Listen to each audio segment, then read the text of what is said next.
Wham! Whammy. Are you everything she wants? And more.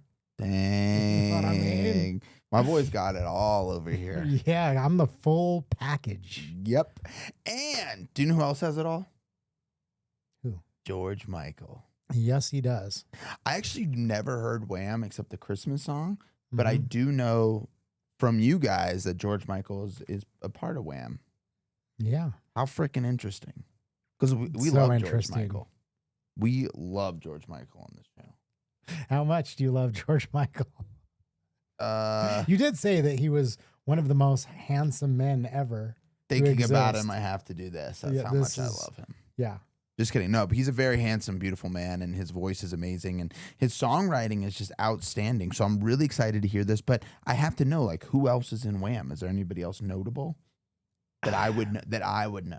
I guess they're all. I notable. honestly don't know. I thought it was a duo, but obviously he was the breakout star. So Was Wham before George Michael was a big.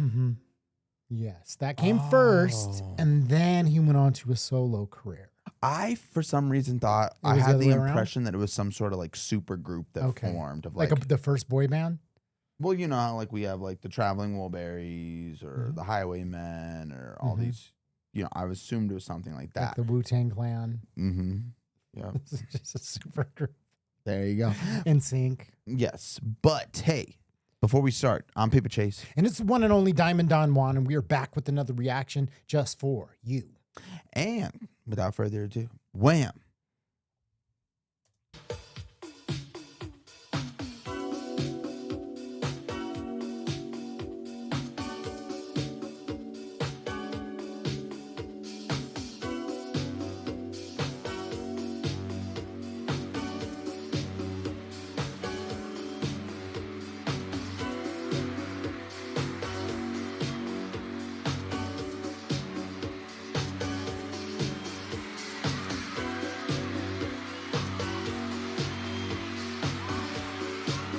There you go.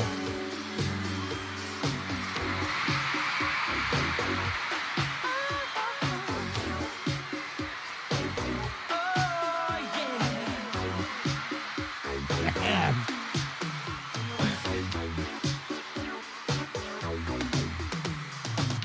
Somebody told me, for everything she wants, for everything she sees, I guess I must have loved you, because I said you were the perfect girl for me, baby. And now 6 months older, and everything you want and everything you see is out of reach, not good enough. I don't know what the hell you want from me.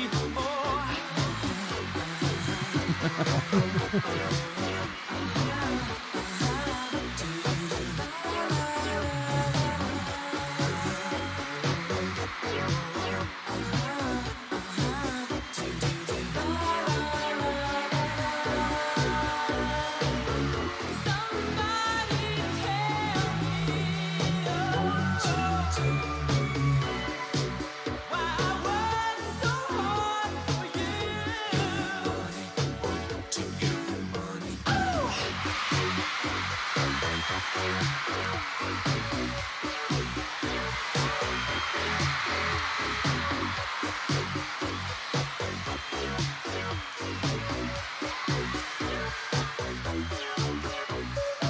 Some people will fall. Banger. Banger. I love his style, his hair. I have to say, I have to just make the statement. And you know, we have nothing. I don't mean this in any way to be rude or Okay. mean, but do you think when he wrote the song originally, like it was everything he wants, and he just switched all the words around, like instead of like you want me girls, like you want me boy. Assuming he wrote the song, Assuming. Well, the other guy, if he wrote it, he was definitely gay too, for sure. you think? No, they couldn't just be friends. They couldn't just hang out together. Just Bro, a, I just know a a gay straight guy. guy with a, gay I know guy. a gay guy from a mile away. That's why when we first met, I was like, "Are you gay?" I can This just guy. tell. I got gaydar, dude. Takes one to know one, as they say. Hey man, I'm very comfortable with my sexuality. Maybe, I mean, maybe, but on a deeper level, I can identify with this song. 'Cause I know feel like, you can. I'm just saying, have you ever been in that situation where it's just like, damn, girl, can you just be happy? Are you never satisfied? Yeah, all the time. You know what I mean? I've never satisfied a girl. All right, let's get back into the song. Some people work for fun, girl, I just work for you. They told me marriage was a give and take. When you show me you can take, you got some giving to do. And now you tell me that you're having my baby. I'll tell you that I'm happy if you want me to. One step further and my back will break. If my best isn't good enough, then how can it be good enough for two?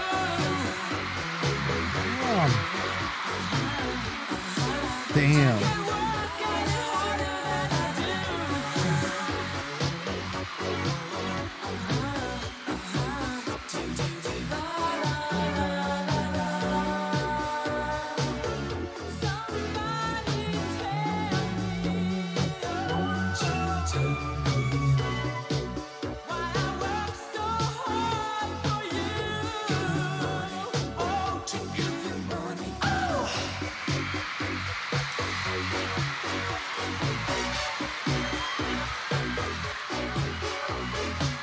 And all those women in the crowd just thinking like, oh my God, Mhm. I wish you would work hard for me. Yeah, you know, it's one of those songs I feel like the world needs this song more than ever Does it now? right now. Okay. Because let's be honest, and we have a lot of people on this channel who I feel like have the same mindset as we do. Okay. If you've subscribed with us and you tune in all the time, you're pretty much on the same wavelength as we are. You see things how we see things, and we see how society is treating the dynamics between men and women a lot lately. And you know, I feel like men do go incredibly unappreciated, and it's turning a lot of the younger generation into kind of like, well, screw women, and then women are like screw men, and it's Yeah, there's a lot of man hate, and there's a lot of, the battle of the sexes. I don't think has ever been as crazy as it is right now. And we love women. You know, we understand where society is going. We don't like to feed into it at all. But this song just kind of encapsulates that dynamic of a lot of relationships nowadays, where it's like the man will do everything for the woman they can, but the women have so many options out there. They're like, well, you do all this for me, but Jenna's boyfriend just took her to Cabo. You don't do enough. You know? This is definitely like the unappreciated man anthem. Like I feel it. I feel it. That line was hard about you want me to have a baby, but if I'm not enough for you, how am I enough for two? That is hard. And I've heard the chorus on this, so I kind of thought that I kind of had an understanding of the song. I don't think I've ever really sat down to listen to it. So I was like, damn, I didn't realize how deep these lyrics went. Yeah, he's going hard, man.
Okay.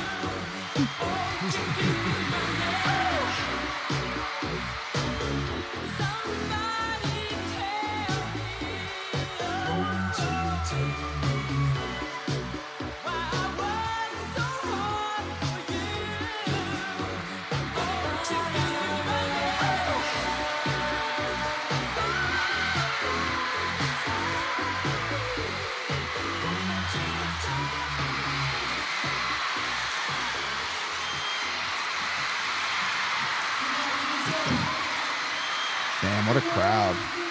I know, that's insane. And they're just like hyped. Banger. Absolute banger. Okay. Before we get into anything else, Yep. I do want to say there's one criticism I have. Okay. I feel like this song kind of dragged on a little bit. Hmm. But that's okay. Because this song I feel like had all the right pieces to be just such, and it probably was, don't get me wrong. I'm not saying it wasn't, but like a commercial hit.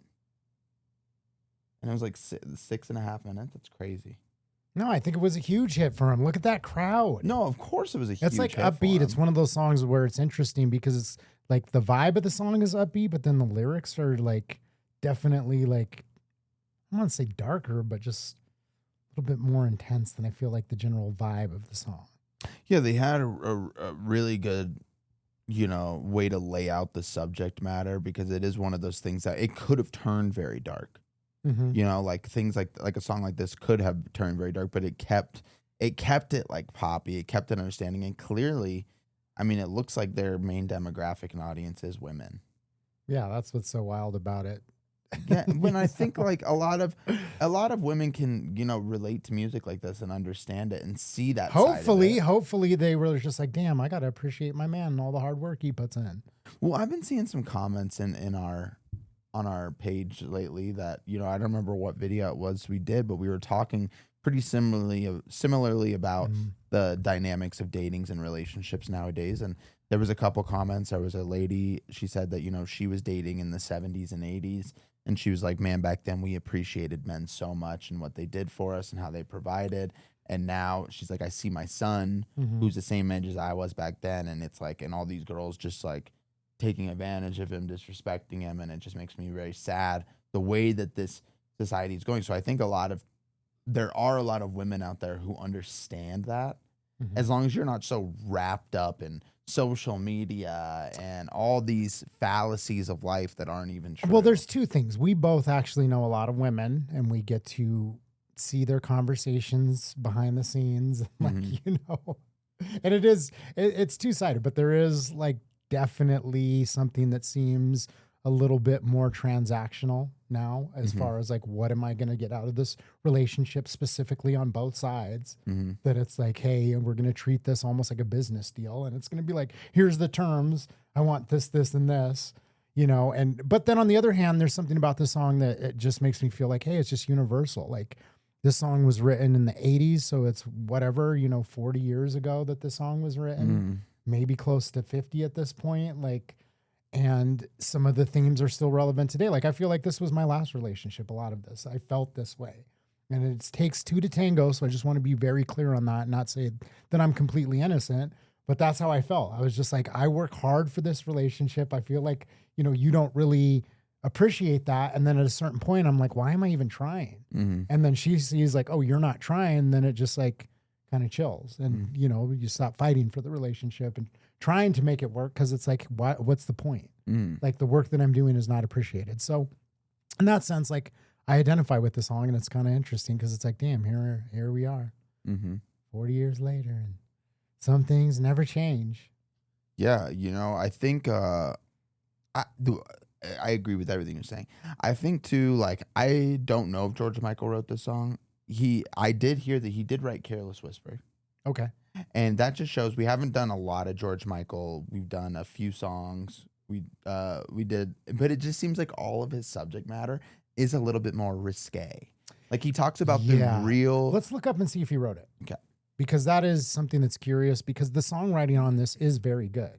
And the subject matter, especially for something that I would consider to be a pop song, is definitely, a layered, song emotional about feeling unappreciated in a relationship. Let's see who wrote it. So, Speaking of which, now that we know who Wham is, and Everything She Wants is written entirely by George Michael. that makes sense. He's actually an amazing songwriter. Yeah, and all of great, his great music songwriter. that we've listened to from him, It's layered and it's like deeper than just like your standard like pop songs. And I definitely feel like I'm George Michael in the Wham situation. yeah, like out of us. Like, yeah, because I'm like doing the heavy lifting, then you just come in, do, do, do, do, do. Okay, fair enough. I guess so. If y'all really knew what went down behind the scenes, he likes to plant little plants, and he's like, "I worked so hard today." I'm just kidding, but all right, guys. So no, I do have to say, like, yeah, no, George Michael's music is like layered, and it's definitely deep, but it shows like the real side of some relationships that like, aren't ever really talked about in songs. Like, yeah, we've heard music like this before, but this has to be one of the originators of just like, hey, like, I'm gonna have a kid with you because you're already ungrateful. Now I'm starting to paint a picture. Okay. He was feeling unappreciated in the relationship. And then Careless Whispers the follow-up because he's like, you don't love me anyway. So I'm going to go get a side piece that does. Mm-hmm. And then he regrets it because he's like, oh. And what was I the other messed one up. we did by him? I Want Your Sex. Yes. So that was the in between. He was like, he met the side piece, was like, I want your sex. Then he did it and was like, oh, I regret this. And that's what Careless Whisper was. It's a whole story of a relationship. That's brilliant. George Michael is actually an incredible songwriter. I mean, I'm not saying actually like nobody thinks I he just is, didn't know but- that. Yeah, I didn't know. I didn't know either. that. And that actually it gives me a newfound respect for him because there is something that's very deep about these lyrics and the way that he's singing them. It feels very emotional and that he was connected to it. And now it makes sense because he wrote them. And I believe it was probably coming from a real place of feeling unappreciated in a relationship or feeling like you messed up. I think sometimes with lyrics like this, people can be smart enough and intuitive enough to reach into other people's experiences. Okay. Because he was like very hardcore gay, right? Yeah, but what does that have to do with anything? All he has to do is change the lyrics, like you said. Yeah, You but about having a baby and yes, I all will these give you that. things, I I will mean, give you that much. and I feel like all the songs we listened to him were very much written But baby strategically. Baby could be just a commitment. But he was written very They were thinking about buying a strategically house. towards women. All of his music that we've listened to, every single one was almost like completely towards the demographic of women. Like I remember I was even talking to my friend's mom and I was like, oh, we reacted to George Michael. She was like, I thought he was the hottest guy back in the day. And I thought like all my friends thought that we had chances with him and then nobody would have ever suspected he was gay. So Yeah. his music is clearly like layered in for women. Okay. So that just kind of even shows how much more of an incredible songwriter he is because you have some of these songwriters out there who like write an incredibly emotional song from a deep part of their life. And it's like a one-time like, oh my God, this tragic thing happened. And they were able to make this masterpiece. George Michael just writes songs about fucking and all these different like And heartbreak. but these nuance, these nuanced things to relationships that I feel like were so risky to talk about. Mhm. It's pretty genius if you think about it. It is genius. He definitely had an art for getting into, the woman's mind, apparently. So, Yeah. But not their pants. yep. I mean, he could have if he wanted to. Yep. What a shame. That's a whole crowd of women just sitting there. Okay. This Lusting is the for time him. where we have to turn. I have to ask the question. I felt that's what I was thinking. I was like, gosh, what a just waste of opportunity there. Do you think he was a top or a bottom? Oh, I'm going to go top. Do you think he was a top? I just want to picture that, apparently. I feel like he was a switch for sure. A switch? Yeah. Oh, I didn't even know that was an option. I didn't even think about that. Yeah, absolutely. You could just tell. Do you think that they were a thing? That is a good George, question. I'm pointing at a picture of George Michael and the other gentleman in Wham. And to choose the name Wham, you know what I mean? Mm-hmm. Wham, wham. Thank you, ma'am. Yep, exactly. Thank you guys for watching. Hey, if you enjoyed this video, make sure you drop a like. And if you want to join us on a journey of discovering music like this and just having a New great music, time, old music, everything in between. hit that subscribe button, That's right. and we will see you on the next one. Peace. Thought you were going to interrupt.